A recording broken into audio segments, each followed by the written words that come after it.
Olá, meus amigos. É um prazer estarmos reunidos mais uma vez aqui para falarmos sobre a palavra de Deus para mais um vídeo. É sempre bom estar aqui com vocês. Eu fico feliz quando você clica aí nos nossos vídeos, nos vídeos do nosso canal. E mais uma vez vamos aqui estudar a Bíblia, né? Eu quero estudar a Bíblia com vocês hoje no livro de Isaías, profeta Isaías, capítulo 43, versículos 18 e 19. Tá bom, queridos? Se você ainda não fez a inscrição aí no nosso canal, se você ainda não é inscrito, faça a inscrição, clica no sininho para receber aí os avisos dos nossos vídeos. E se você gostou do vídeo, ou se gosta de nos acompanhar, clique aí em gostei e já deixa aí a sua impressão, que isso é muito bom para o nosso canal. A divulgação que o YouTube faz é baseado se as pessoas clicam em gostei, deixam seus comentários, tá bom? Isaías capítulo 43, versículos 18 e 19, que diz assim: Não vos lembreis das coisas passadas, nem considereis as antigas. Eis que faço uma coisa nova. Agora sairá a luz. Porventura não a percebeis? Eis que porei um caminho no deserto e rios no ermo. Amém, meus irmãos? Essa é uma passagem do livro do profeta Isaías. O profeta Isaías é um dos profetas maiores. Ele é considerado profetas maiores porque a quantidade de coisas que ele escreveu e registrou na escritura é maior do que a maioria dos profetas. Então ele é considerado um dos maiores, que escreveu mais coisas. Não é questão de importância, mas sim questão de quantidade de coisas que ele escreveu. E as características do livro do profeta Isaías, né, ele traz à tona uma série de revelações a respeito da vinda do Messias, do Cristo, que ainda não havia vindo, né? No Antigo Testamento havia a promessa da vinda do Messias, então Isaías aborda essa temática em várias passagens. Deus inspira no coração dele coisas que fala a respeito do Senhor Jesus, da sua morte, da sua ressurreição, fala inclusive do reino milenar, quando Jesus voltará à terra para reinar. Ali tem bastante coisa ali no livro de Isaías que nos revela detalhes desse período, e fala também da sua vinda, né, com grande glória, enfim, do reino eterno. E o livro de Isaías também é um período turbulento na história da nação ali de Israel, do reino do norte e de Judá. Judá estava prestes em breve a ser dominada pelos babilônios, pelo Império Babilônico, e ali Deus começa a trazer alguma luz sobre o futuro da nação de Israel. E nesse capítulo, peculiarmente, Deus ele está falando com a nação de Israel sobre as coisas que ele já havia feito, sobre coisas que ele estava fazendo e o povo não conseguia perceber, e o futuro, que Deus ainda mesmo assim, mesmo na cegueira espiritual deles, Deus tinha algo muito importante para fazer. Então, nós podemos ver, eu vou voltar aqui o versículo, nós podemos ver aqui três tempos verbais que nós podemos encontrar. O passado, né, quando Deus fala que eles não vos lembreis das coisas passadas, que eles não se lembram das coisas passadas, nem considereis as antigas. Aqui Deus está falando do passado da nação de Israel. E aqui depois ele fala, eis que faço uma coisa nova, agora sairá a luz. Então ele está falando do presente, ele está falando que ele está atuando naquele momento. E depois ele fala, porventura não a percebeis, eis que porei um caminho no deserto e rios nos ermos. Rios no ermo. Porei, futuro. Então Deus aqui, ele está falando com a nação de Israel através do profeta Isaías em três tempos, passado, presente e futuro. E nós temos que entender aqui que Deus ele está falando, lógico, com a nação de Israel, que eles não se lembram de tudo que Deus havia feito na vida deles. Deus havia tirado a nação de Israel do Egito, havia levado a nação de Israel pelo deserto, né? Eles entraram em Canaã, ali eles conquistaram a terra prometida, e Deus se mostrou presente em muitos momentos da história passada da nação de Israel. E Deus está falando como se eles não se lembrassem dessas coisas. Ele nem considera as antigas. E Deus também, aqui ele está dizendo, agora também o que passou, passou. Eis que faço uma coisa nova, agora sairá a luz. Eu estou agindo agora. Deus ele tem agido no presente ali daquele momento da nação de Israel, assim como ele age na minha vida e na sua. E ele fala, porventura não a percebeis? Deus está fazendo uma pergunta, vocês não conseguem perceber que eu tenho agido? E é sobre isso que eu quero falar hoje, que eu quero trazer aqui para a nossa reflexão, para essa palavra de hoje. Deus, queridos, ele nunca deixa de agir na vida daquele que crê, naquele que o ama, aquele que o busca, né? E eu até perguntaria em que tempo verbal o nosso relacionamento com Deus se encontra? No passado? No passado, talvez nós tenhamos tido uma vida com Deus, um relacionamento íntimo, nós experimentávamos do melhor do Senhor, nós sentíamos a presença do Senhor, e hoje talvez essa não é mais a nossa realidade. Nós tínhamos alegria em louvar, em cantar, em ler a Bíblia, em orar, em falar dele para as outras pessoas, e talvez hoje não é mais o que acontece na nossa vida. Agora tem outras pessoas que elas estão experimentando Deus no tempo presente. Deus tem sido hoje o meu suporte, o meu sustento, tem sido a minha rocha, tem sido é um prazer orar, é um prazer ler a Escritura, é um prazer ouvir a palavra de Deus, é um prazer cantar louvores, passar um tempo com Deus. Esse é o meu presente. Ainda que as coisas não estejam indo bem, o meu presente com Deus, a minha vida espiritual com Deus tem sido boa. E outras pessoas estão aguardando algo que Deus ainda fará no futuro, coisas que Deus vai fazer no futuro. Independente de tudo isso, eu queria focar aqui a questão de que Deus, querido, ele está presente. Ele faz uma pergunta: porventura não a percebeis? Deus, ele tem agido. O problema é que nós vivemos numa dimensão que nós chamamos de mundo físico, né? E Deus, ele habita no mundo espiritual, e esses mundos, eles interagem entre si. Mas nós temos dificuldades de enxergar o que acontece no mundo espiritual, porque na realidade nós não conseguimos ver exatamente o que está acontecendo no mundo espiritual agora. Nós só conseguimos ver quando esse mundo espiritual, de uma forma sobrenatural, ele interfere com o nosso, ou quando Deus fala de uma forma diferente, né? Como nas escrituras Deus falou com alguns homens, ou quando ele envia anjos, ou quando ele faz milagres, ou quando acontece coisas sobrenaturais, quando cai fogo do céu, ou quando, enfim, quando o mar se abre. Nós vemos o mundo espiritual somente quando ele se manifesta no físico. Mas, queridos, a Bíblia nos ensina, o Senhor Jesus nos ensina, a palavra de Deus nos ensina que nós temos que crer pela fé. E crermos pela fé é entendermos que existe um mundo espiritual que nós não enxergamos, que nós não percebemos. Por isso que Deus, ele pergunta aqui: porventura não percebeis o que eu estou fazendo? Eu vou fazer uma coisa nova, mas já está à luz. Não percebeis? Esse não perceber não é que nós não conseguimos ver. Eu não tenho condições de ver, por exemplo, o que Deus está fazendo na sua vida agora. Eu não tenho condições de ter ideia do que Deus está fazendo na minha vida agora. Eu não tenho condições de imaginar o porquê que hoje eu estou compartilhando essa palavra aqui e o porquê que você está assistindo essa palavra agora. Nós não temos condições, porque essas coisas, talvez, elas estejam acontecendo tantas coisas por trás disso tudo no reino espiritual. Eu não sei porque os problemas que muitas vezes nós enfrentamos, talvez você esteja passando por um problema sério, um problema grave, e nós não conseguimos enxergar Deus agindo durante o problema, porque o problema, ele se manifesta no mundo físico, né? Ele pode ser inclusive oriundo, né? Ele pode ter vindo do reino espiritual, da dimensão espiritual, mas eu só vejo o efeito físico. Eu estou passando por um problema, e será que Deus tem agido? Né? Eu pergunto muitas vezes, por só ver as circunstâncias, por só conseguir enxergar aquilo que está diante dos meus olhos, eu posso perguntar: será que Deus não vê? Onde ele está? Onde está Deus que não vê essas coisas? Por que Deus não faz algo? Por que ele não age na minha vida? Por que Deus não intercede de alguma forma que me tire desse problema?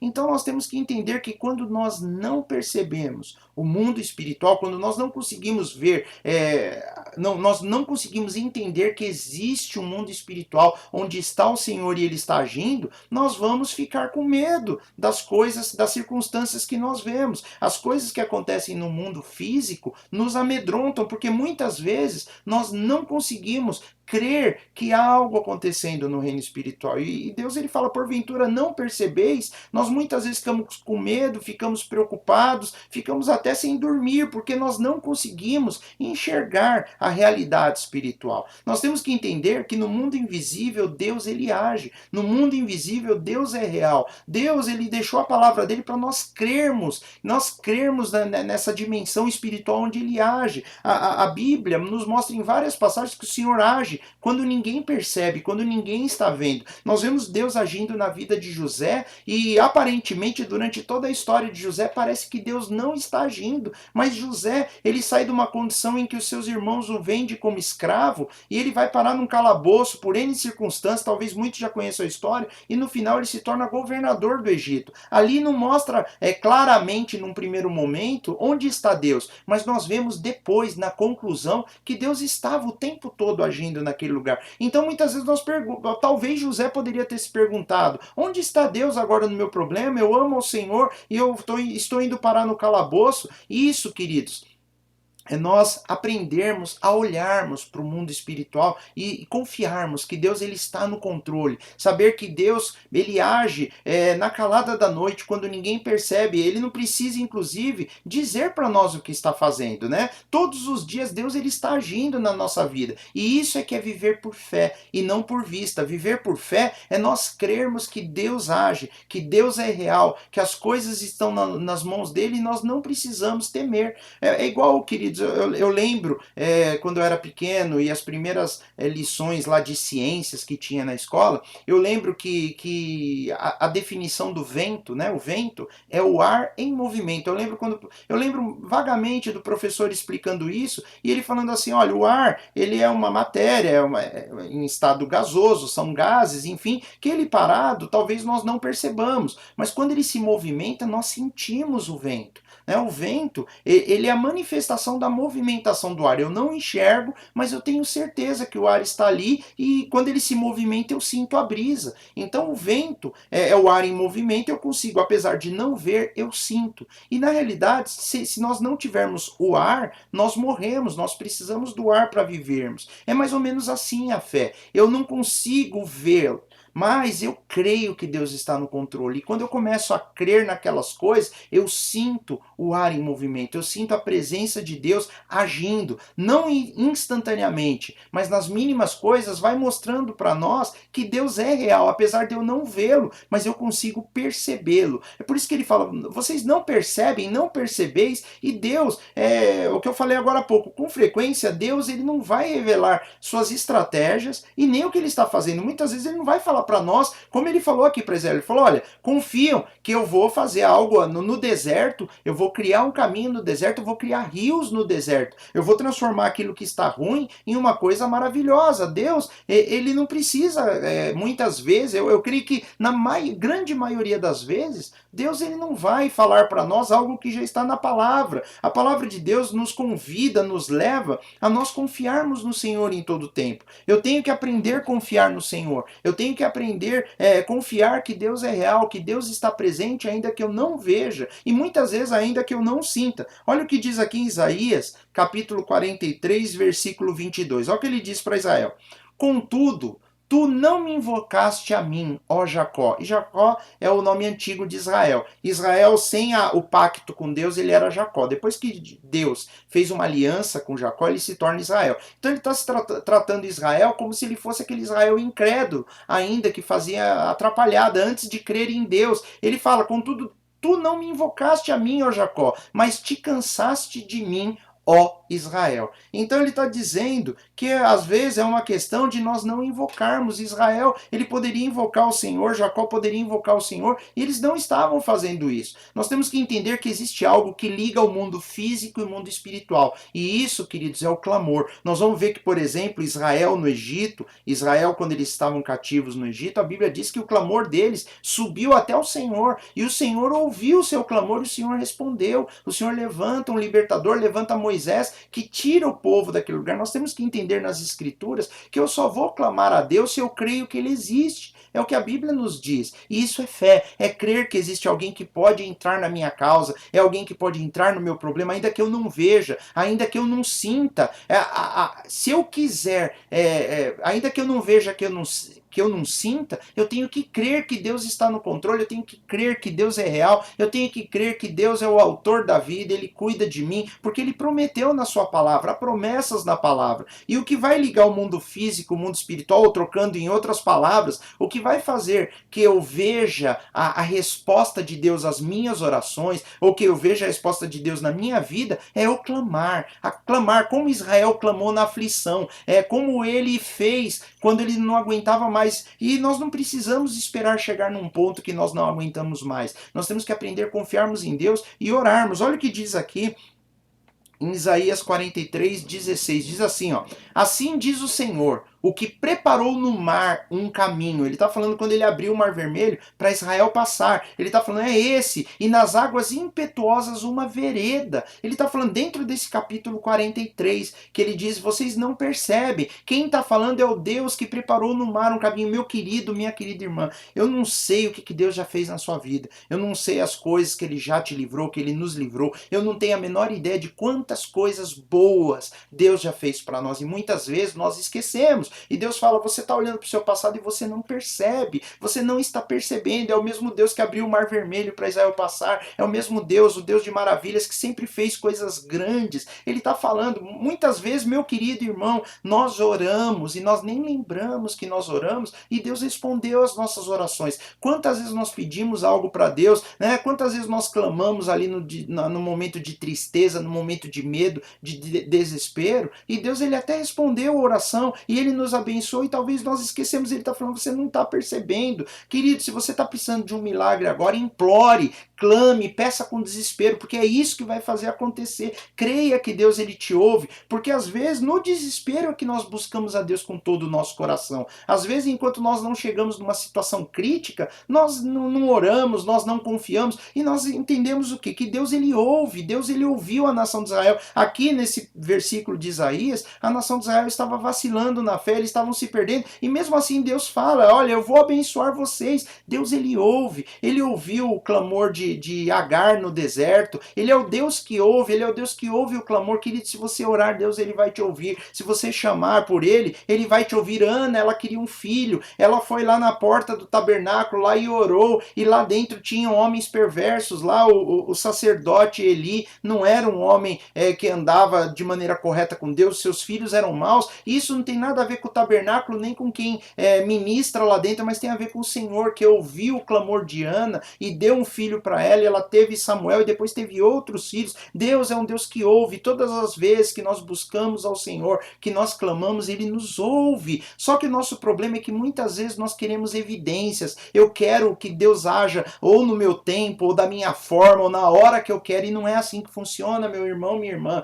Zacarias, provavelmente ele deve ter clamado a Deus porque ele queria um filho, ele era um sacerdote, e um determinado dia, quando ele já era velho, ele e a esposa nem imaginavam ter um filho, ele entrou dentro do templo do Senhor ali, e ali no lugar santíssimo aparece um anjo para ele e fala que ele vai ser pai. Então nós vemos que Abraão e Sarai, eles queriam ter um filho, e o Senhor sabe, queridos, ele sabe, mas às vezes nós precisamos de evidências, e para eu ter evidências significa que eu não tenho fé. Eu tenho que aprender a crer que Deus está no controle.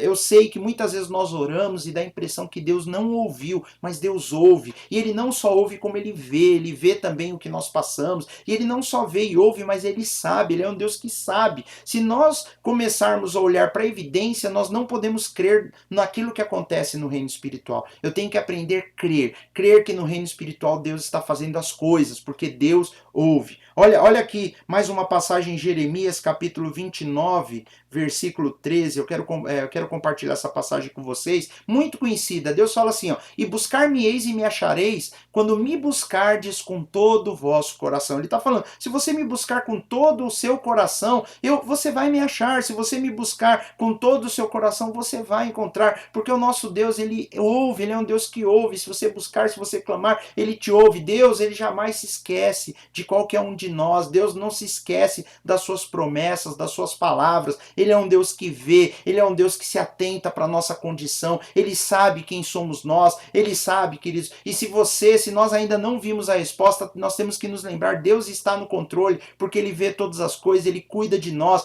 Deus está agindo mesmo quando nós não podemos ver. Nós temos que deixar o medo, a preocupação de lado. Eu não consigo dormir à noite. Nós temos que confiar que Deus está no controle. Eu sei que não é fácil, mas nós temos que olhar para a Escritura. À medida que nós lemos a palavra de Deus, quanto mais nós lemos essa palavra, quanto mais nós a estudamos, nós vemos que o Senhor está cuidando de todas as coisas. Ele cuida dos seus e ele vai cuidar de nós.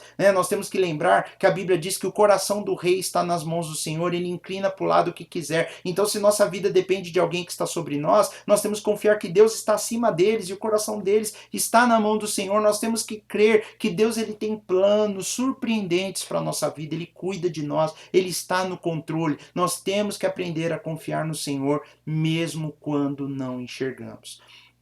A nossa oração poderia ser mais ou menos dessa forma: eu não sinto nada, Senhor.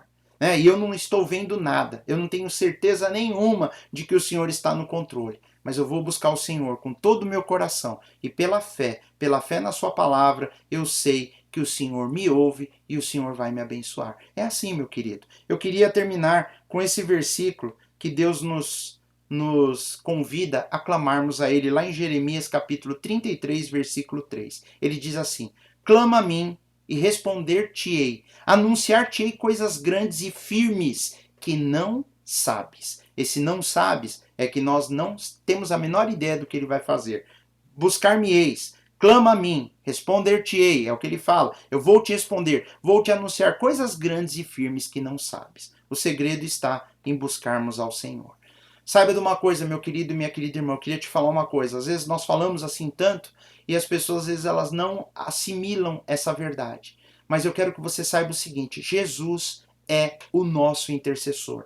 Se você quer que Deus faça algo por você, peça para Ele e fala: em nome de Jesus, porque Jesus é o meu intercessor. Lembre-se no seu coração que Jesus é o seu intercessor. E se você pedir a Deus, lembrando que Jesus é o seu intercessor e falando para Deus: Senhor, em nome de Jesus, creia que Ele vai fazer, mesmo que você não veja, mesmo que nós não venhamos a sentir, mas nós temos que crer que Jesus é o nosso intercessor e Ele está fazendo tudo por nós, porque Ele é Deus e Ele nos ama. Amém, meus irmãos? Era isso que eu queria compartilhar com com vocês essa noite, e eu queria desejar a todos a paz do Senhor Jesus. Espero vocês no próximo vídeo. Eu fico ansioso, para encontrar vocês de novo no próximo vídeo, e é isso aí, tá bom, queridos? Uma boa noite aí para quem está vendo de noite, um bom dia, um bom prosseguimento para você. Fique com Deus. Tchau, tchau, até mais.